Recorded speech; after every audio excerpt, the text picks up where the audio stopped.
Hi, it's Patrick Hutzel from IntensiveCareHotline.com with another quick tip for families in intensive care.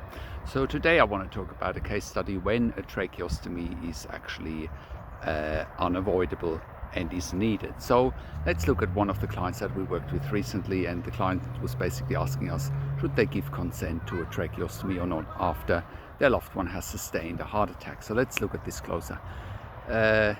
A man in his late 60s sustained a heart attack, and they couldn't put in a stent after a heart attack, and they couldn't also perform emergency open heart surgery because he was simply too unstable in the beginning.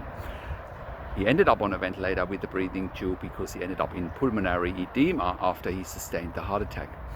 He basically had fluids on his lungs. Next thing that happened within 48 hours after he sustained the heart attack was he ended up with an ischemic stroke. He basically developed a blood clot, and that went to his brain, and he sustained an ischemic stroke due to lack of oxygen to the brain. He then was in an induced coma for about 16 days. They have done follow-up CT scans of the brain to confirm the stroke.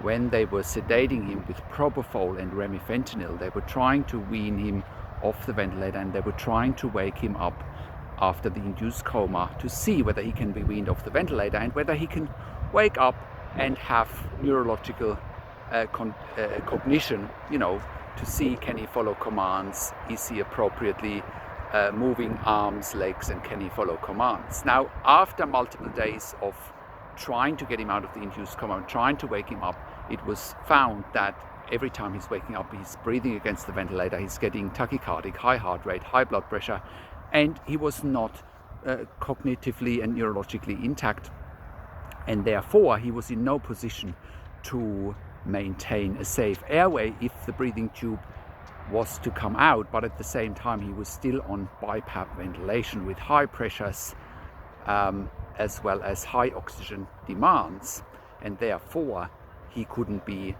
extubated, and the breathing tube was not in a position to be removed. So therefore, a tracheostomy is the right next step, because there's no way that sedation can be reduced or even stopped without a tracheostomy, because a tracheostomy is much more comfortable compared to a breathing tube in the tube.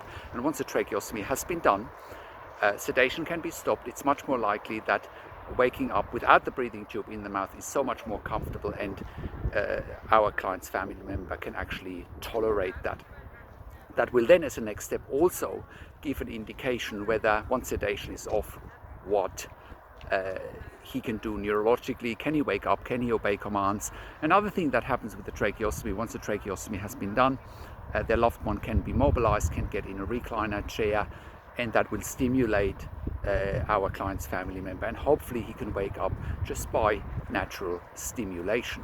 Now, the next steps are still there also. As I mentioned before, the client's family member probably needs open heart surgery to get the blockage fixed, but he won't be able to do that with a breathing tube and without establishing what he's capable neurologically. And also, after he's a little bit stronger, he won't get stronger in an induced coma.